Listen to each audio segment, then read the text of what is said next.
Hello, my name's Florence. Welcome to the theobspod. I'm an NHS obstetrician, hoping to share some thoughts and experiences about my working life. Perhaps you enjoy Call the Midwife, maybe birth fascinates you, or you're simply curious about what exactly an obstetrician is. You might be pregnant and preparing for birth. Perhaps you work in maternity and want to know what makes your obstetric colleagues tick, or you want some fresh ideas and inspiration. Whichever of these is the case, and for that matter anyone else that's interested, the theobspod is for you.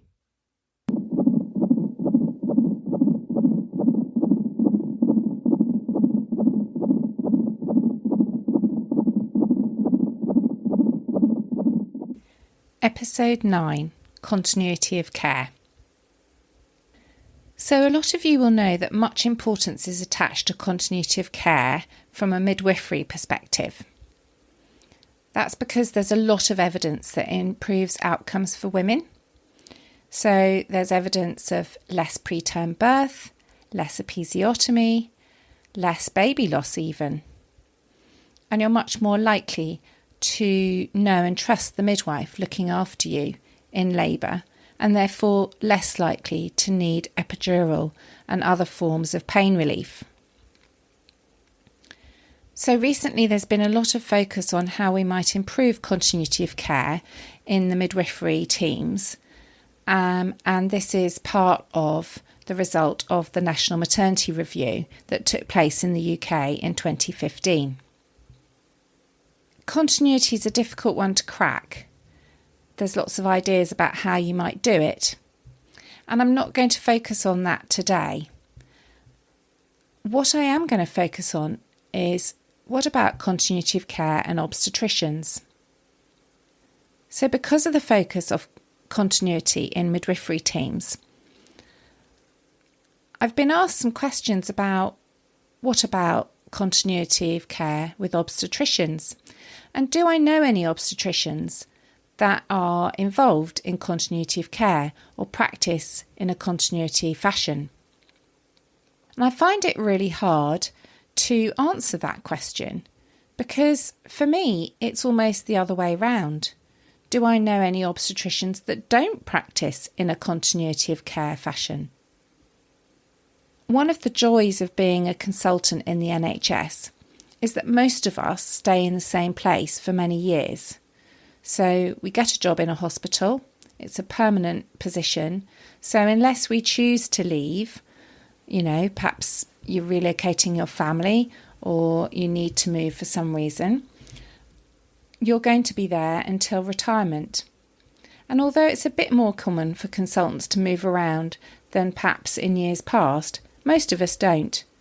Most of us have been in post for quite a long time.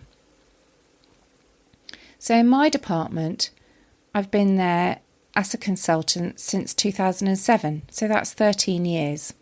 And I would say I'm one of the middling consultants. So I've got some younger, newer colleagues, and I've also got some colleagues that have been there for over 20 years. So over that time, you might care for women throughout their family, throughout their reproductive years. You might see a woman through 2, 3, 4 pregnancies. And some of them you instantly recognise. It's lovely when you see their name again popping up on your clinic list. And you think, wow, you're pregnant again. How lovely to see you. How are you? You get that flash of recognition. And you get to see the other children if they come to appointments. Sometimes women are very apologetic about bringing their young children. They say, oh, I'm so sorry, she's not in nursery today, or it's half term, they're not in school. But actually, it's lovely to see them. It's lovely to see that family that you've contributed to and that has developed over the years since you first met them. Women like it because they have more confidence. They don't have to repeat themselves again and again. They don't have to retell their story and re-explain what they're worried about and what's important to them. You get to know them. And this can be incredibly satisfying. Some of the most satisfying relationships I've had with parents is actually following pregnancy loss. It's incredibly sad when you pick women up after they've lost their baby and see them in the aftermath of that, see them with results. There may be an explanation as to what happened, there may not. And then to see them pregnant again and accompany them on that journey through that next pregnancy, sometimes called a rainbow pregnancy, can be very rewarding. It's an inevitably anxious time for them, and knowing their obstetrician and knowing that you're going to be there for them with whatever query they have, and that they can come and see you as much or as little as they want, is very beneficial. And then often they may come back again. And just because they've had a good pregnancy, a successful pregnancy in between, doesn't negate that fear of baby loss from the other pregnancy, the baby that died. So coming back to you again can be very reassuring. Sometimes it's quite difficult because women may become quite attached to you. So they can become a bit dependent. And that's tricky balance, because it's important that they are reliant on you and that they have confidence in you and that you know and understand them. But it's also difficult when you know that they may come in an emergency situation and you may not be there for them.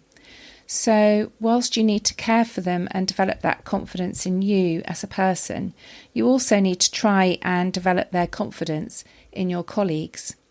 So you have to say, well, I may be there or I may not be, but if you come in, don't worry, there's always a consultant like myself on call. I have lots of very good colleagues, and there's a team. There are lots of very good registrars who are very caring and will understand. And you can explain that you've written things in their notes, in their maternity handheld notes, or on our electronic patient record system, to try and convey what are the issues, what are the things people need to be careful about. Sometimes it gets difficult when women want to plan things around you, perhaps plan an induction or plan a cesarean, and that may or may not work.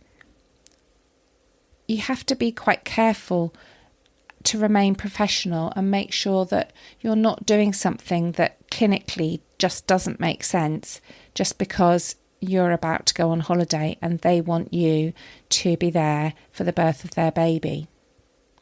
It can make you feel guilty if you are going to be away, if for some reason actually it doesn't work out, unless you try and prepare them through pregnancy that actually it's okay. There's lots of people in this maternity unit just as good as me and just as caring as me that will look after you in my absence.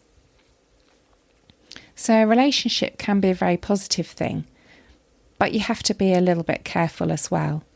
You start to feel quite protective of women, and there's quite a lot of discussion about the language we sometimes use. So we may talk to other members of the team and say, my lady or my woman, and that's not right. They don't belong to us. They're not our possessions. But at the same time, it's part of that caring compassion that you've invested something in that woman, that family. You know them better and you want to do your best for them. So although I know quite a lot of women find that language offensive, I understand why it happens. It's also good as part of the relationship to have an excellent relationship with community midwives. So I have a geographical area, my patch as it were, that I'm linked to, and they will email me about women under their care. So we can have discussions and advice back and forth, or they'll pop into my office, or I'll bump into them and have a chat. Also, having a relationship with those midwives means that when the midwife needs to refer the woman into the obstetric clinic, perhaps she was otherwise under midwifery-led care, but now she needs a consultant opinion, they'll be able to say to that woman, oh, I'm going to send you to see Florence. And rather than being that scary obstetrician, you're another member of the team that the midwife's mentioned, that the midwife knows, and that the woman can have confidence with. And often the midwives will email me a bit of background saying, there's this woman, and this is the context, and this is the background, and this is why I've asked her to see you, and she's coming to your clinic on such and such a day. And that's really helpful, so that you're prepared and you already know a little bit about that woman and her context. Sometimes in clinic, someone arrives and says, oh, you were there at the birth of my last baby. And there's always a slight pause, a slight moment when I hesitate and try and gauge, was that a good experience? Was that a bad experience? What do they remember? Is that a good thing? Are they glad to see me again? Or did I do something that's upset them or traumatised them? Unfortunately, most of the time it's, yeah, that's a good thing. And they're happy to see you again because you're part of the memory of that birth of that last baby. And it's reassuring to them that you're still there, they're seeing you again, and that they've got confidence in you from their previous experience. But it can be a nervous moment when you're trying to read their face and see what did they think. Sometimes it's quite difficult when a woman comes in and greets you as if you're an old friend and you don't recognise her at all. You can't possibly remember and recognise every single woman you've seen. You will have seen hundreds every year. So in that situation, I try and look at the notes, jog my memory, see where my writing is, and kind of build a bit of memory from that. It doesn't happen that often, but you feel a little bit sad that she remembers you so much and you don't remember her at all. I've been lucky enough to care for families, so I've had a number of families over the year where sisters are having babies at similar times or over a bunch of years, and that can be really nice. They come and say, oh, you looked after my sister so-and-so, and sometimes the babies will alternate, so you'll have one sister 1 year, the other sister the next year, then the first one will be back, then the second one will be back. And I've had quite a few families like that. And they'll come in and say, you looked after my sister and she had this, that and the other particular problem. I don't know, low platelets or obstetric cholestasis. And although their pregnancy might be completely different, you'll remember their sister and you'll know exactly who it is, or you'll recognise the surname, or they may look very similar to their sister. And that's really lovely, and you get a bit of news about what's happening with the family. And sometimes the women will say to me, oh, I've been chatting to my sister and we've been wondering what will you say at this appointment. So that'd be really nice, being like the family obstetrician. So with anyone that you meet, both in your professional life and otherwise, you know, some people you just have a bond with, you just click instantly with. So some women that I might only see once or twice on their journey of maternity care, you just build that familiarity really quickly. You just warm to them and instantly have that sense of rapport. And sometimes you don't. And that doesn't mean you care any less for those women. But for some reason, some women just stick in your mind. And I think for me, it's usually around their stories, what they're telling me, what's important to them. So I have some colleagues who can immediately describe in vivid detail what someone looks like. And for me, I don't really do that. It's about what they've told me, what's important to them. And I remember one time on labour ward giving a really comprehensive handover about a woman and her background history and the fact that she was coming in that day, and all about what was important to her, what are the conversations we'd had in clinic, everything about her context. And so having given that very, very detailed introduction, the woman was then admitted. And the midwife looking after her said to me, "Florence, you never mentioned she's got purple hair." And to tell you the truth, I hadn't kind of remembered that, because that wasn't anything that stuck in my mind about this woman. It was all the things she told me and her beliefs about birth and her preferences, not the colour of her hair, even though that was quite standout characteristic. So I don't know if that's a good thing or a bad thing, because in some ways, maybe if I'm not looking at a woman's appearance, I'm not necessarily taking in the whole of her. But I find it interesting that I remember people's stories. And when I'm on labour ward, I will try and pop in. If I recognise a name on the board, I'll try and stick my head into the room and just say, "Hello." And I'll do the same on the postnatal ward if I can. And that immediate sense of recognition from that woman and relief at someone they know can be palpable. So you do feel a bit of a sense of protection and responsibility for those women that you've seen. And it's the same when I've been doing a shift on labour ward. I will come back the next time I'm in work to look in the book and see, how did things end for them? If I've left them in labour, did they have a vaginal birth? What happened to them next? Because you've invested that time and energy, and you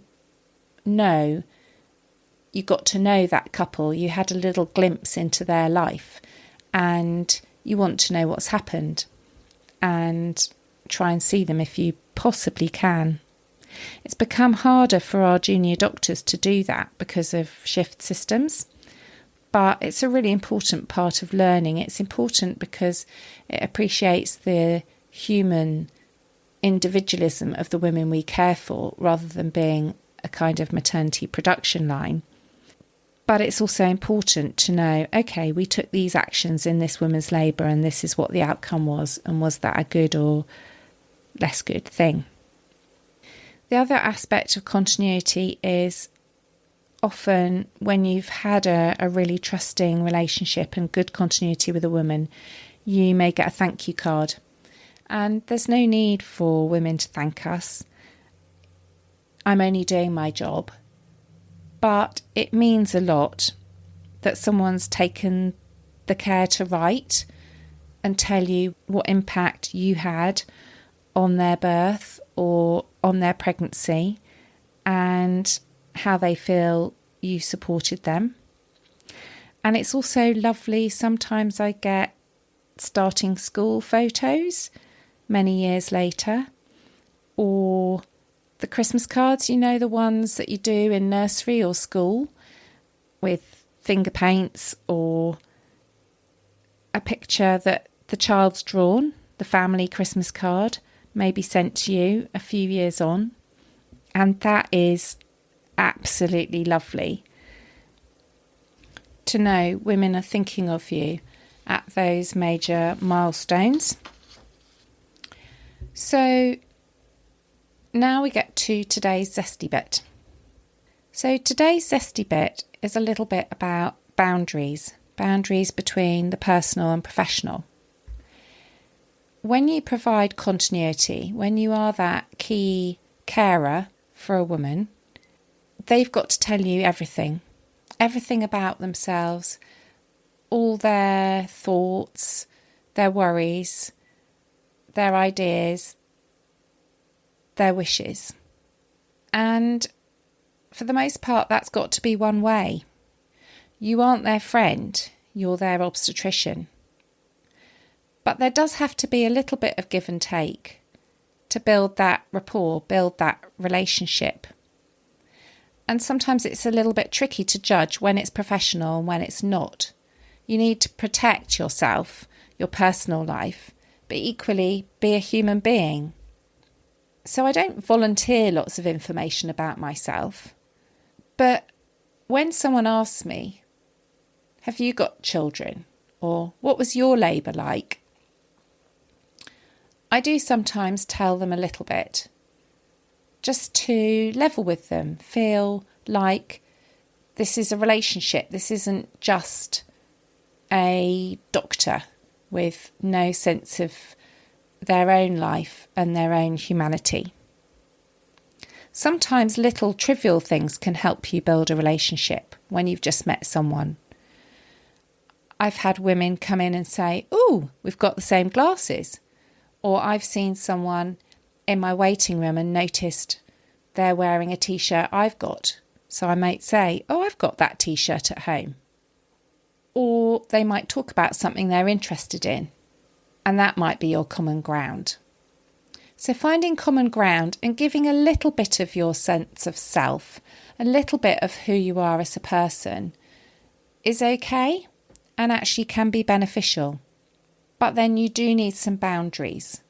You do need to keep professional and remember that you can't be objective and take good decisions about their care if you become too much their friend. You've got to be able to retain your perspective. So I don't know where that leaves you, what I'm trying to say. So I guess what I'm trying to say is you need to keep those boundaries, but judge that the boundary can be a little bit fluid.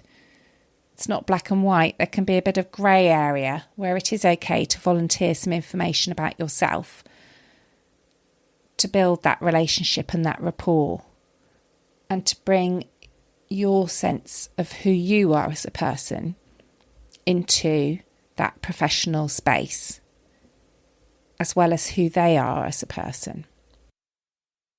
So that's today's zesty bit.